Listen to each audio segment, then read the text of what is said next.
घूंघट पार्ट 2। पिछले अंक में हमने देखा है कि देविका अपने ससुराल में हर गलत बात का विरोध करती, तो उसकी वजह से देविका पर उसके ससुराल वाले बहुत अत्याचार करने लगे।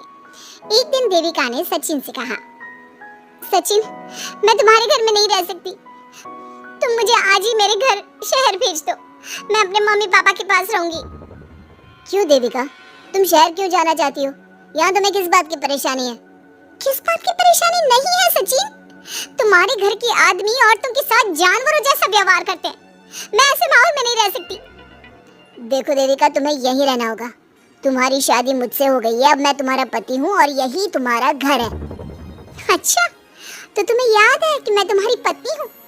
जब तुम्हारे पिताजी और चाचा जी मुझे एक एक हफ्ते के लिए कमरे में बंद कर देते हैं, तब तुम्हें क्यों याद नहीं आता कि जो औरत कमरे में बंद है वो तुम्हारी पत्नी है? जब तुम्हारे जीजाजी और भाई मुझसे बदतमीजी से बात करते हैं, मुझे खाने के लिए कुछ नहीं देते, तब भी तुम्हें याद नहीं आता कि मैं तुम्हारी पत्नी हूँ? देखो देविका, तुम बेकार की बातें मत करो, तुम यहाँ ढंग से रहोगी, सबकी बात मानोगी, तो कोई तुम्हें कुछ नहीं कहेगा। इस तरह जानवर की तरह रहना, ढंग से रहना है तो सॉरी सचिन, मैं नहीं रह सकती, मैं आज ही अपने घर जाऊंगी। ये बोलकर देविका अपना सामान पैक कर लेती है और घर से जाने लगती है। सचिन भी उसके पीछे पीछे चलता है और उसे समझाने की कोशिश करता है। जब ये सब जोगिंदर ने देखा तो बोल पड़ा, बहू, यह सब क्या हो रहा है? कहाँ जा रही हो? सचिन, बताओ अपने पिताजी को कि कहाँ जा रही हूँ मैं। तुम्हें शर्म नहीं आती अपने पति का नाम लेते हुए? मैं अपने पति का नाम ले रही हूँ, इसमें आपको क्या परेशानी है? आपका नाम तो नहीं ले रही हूँ ना? देविका, ये किस तरह से बात कर रही हो तुम पिताजी से? जिस तरह से करनी चाहिए उस तरह से कर रही हूँ बात। इससे अच्छी तरह से मैं तुम्हारे घर के किसी भी आदमी से बात नहीं कर सकती। तीनों की बात सुनकर घर के बाकी लोग भी वहाँ जाते हैं। तभी जोगिंदर कहता है, हमारे घर की औरतें अपने मर्दों का नाम नहीं लेती। तुम्हारे शहर में होता होगा, लेकिन हमारे यहाँ पर ऐसा कुछ नहीं होता। बहू, सचिन तुम्हारा पति है, तुम उसका नाम मत लिया करो। तुम अपने पति का नाम लेने की जगह ए जी, ओ जी, सुनो जी कहा करो। पति ना परमेश्वर होता है। तो परमेश्वर का तो हम नाम लेते हैं। क्यों माँ जी, क्या आप अपने इष्ट देव का नाम नहीं लेती? माँ जी, ये सब इन पुरुषों के बनाए तौर तरीके हैं, औरतों को दबाने के लिए। ये बेशर्म लड़की ऐसे नहीं सुधरेगी, ये हमारे घर की औरतों को भड़का रही है। सचिन, तुम इसे चुप कराओगे या फिर मैं करूं? नहीं नहीं पिताजी, मैं अभी समझा देता हूँ। चलो देविका अंदर, और कितना तमाशा बनाओगी मेरा? सचिन, मैं अंदर नहीं बाहर जाऊंगी, अब मैं यहाँ नहीं रह सकती। देविका की बात सुनकर महेंद्र कहता है, भाई साहब, ये लड़की इस घर से और गांव से बाहर ना जानी चाहिए, नहीं तो हमारे घर और गांव की औरतें भी ऐसी ही हरकतें करेंगी, वो भी मर्दों के खिलाफ बगावत करेंगी। और मैं भी देखती हूँ कि मुझे घर से बाहर जाने से कौन रोकता है। बहू, इनसे बहस करने का कोई फायदा नहीं, तुम अंदर चलो। इस गांव के मर्दों के अंदर बहुत अहंकार भरा हुआ है। देविका किसी की बात नहीं सुनती और अपना सामान उठाकर घर से बाहर जाने लगती है। तभी वहाँ मोहन और कल्याण आते हैं। कल्याण देविका के हाथ में से उसका सूटकेस छीन लेता है और मोहन देविका को जोरदार थप्पड़ मारता है। देविका का सर दीवार में लगता है और वो बेहोश हो जाती है। देविका, देविका, तुम ठीक तो? भैया, आपकी हिम्मत कैसे हुई मेरी पत्नी पर हाथ उठाने की? सचिन, तुम जल्दी से देविका भाभी को अंदर कमरे में ले जाओ, मैं अभी वैद्य जी को लेकर आती हूँ। वीना जल्दी से वैद्य जी को लेकर आती है। वैद्य जी थोड़ी देर तक देविका की जांच करते हैं और कहते हैं, मुबारक हो आप सबको, आपकी बहू माँ बनने वाली है। अभी तो मैं आपको दवाई दे देता हूँ, लेकिन आगे इनके इलाज के लिए आपको दाई अम्मा को बुलाना होगा। ये बात सुनकर घर के सभी लोग खुश होते हैं। देविका को जब होश आता है, उसे ये बात पता चलती है तो वो बहुत खुश होती है। वो सबसे कहती है, मैं अपने बच्चे को यहाँ नहीं रख सकती। क्यों बहू, क्या हुआ? अब तुम ये सब बातें मत सोचो, तुम्हें आराम करना चाहिए। नहीं माँ जी, आप नहीं समझ रही। अगर मेरा बेटा हुआ तो इस घर के मर्दों की तरह अहंकारी और औरतों पर जुल्म करने वाला बनेगा, और अगर मेरी बेटी हुई तो वो जानवरों की तरह जुल्म सहने वाली बनेगी।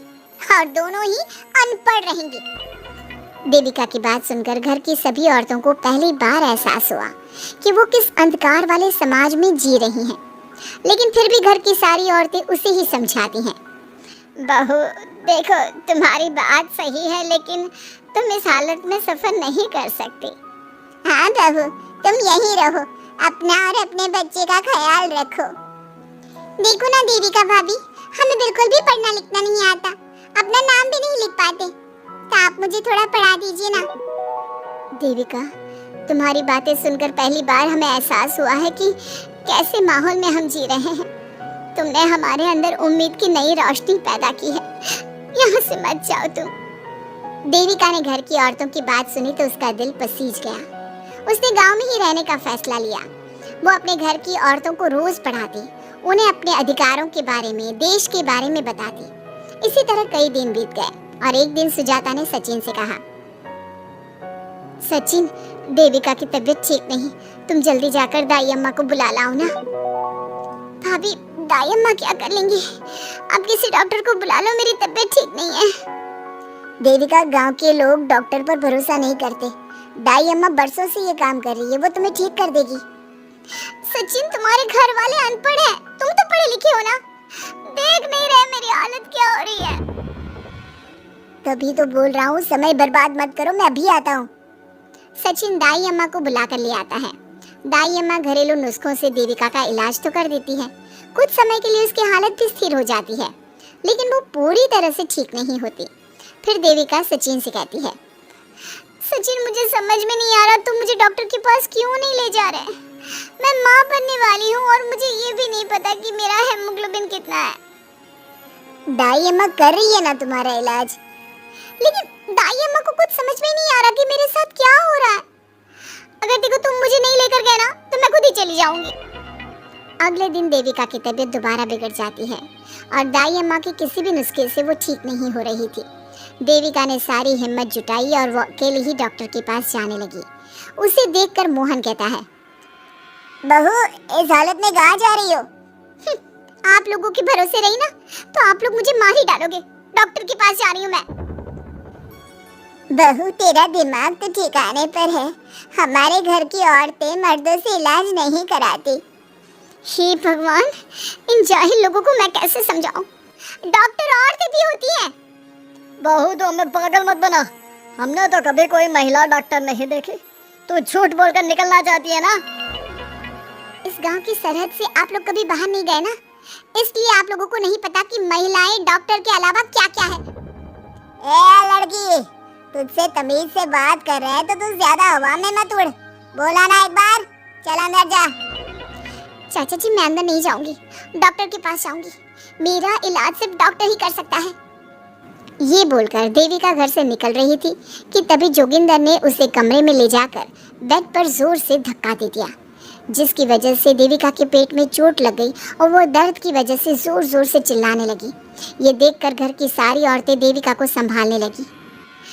देविका, हिम्मत रखो, सब ठीक हो जाएगा। देविका भाभी, आप ठीक हो ना? माँ, कुछ करिए ना, भाभी की तबीयत बहुत खराब हो रही है। लेकिन मैं क्या कर सकती हूँ?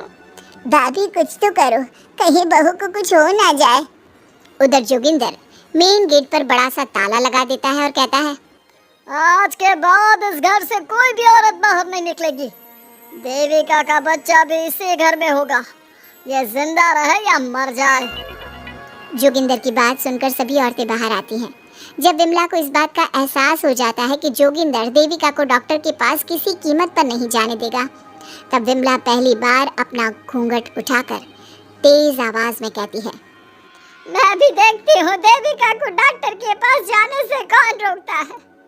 आज देविका डॉक्टर के पास जाकर रहेगी। देविका की सास का घूंघट आखिरकार उतर ही गया। घर के आदमियों ने पहली बार विमला का ये रूप देखा था और उसकी तेज आवाज पहली बार सुनी थी। क्या विमला अपनी बहू की जान बचा पाएगी या जोगिंदर अपनी पत्नी की आवाज भी दबा देगा? ये जानने के लिए हमारे अगले एपिसोड का इंतजार कीजिए और हमें कमेंट में ये भी बताइए कि घर की औरतों को आगे क्या कदम उठाना चाहिए।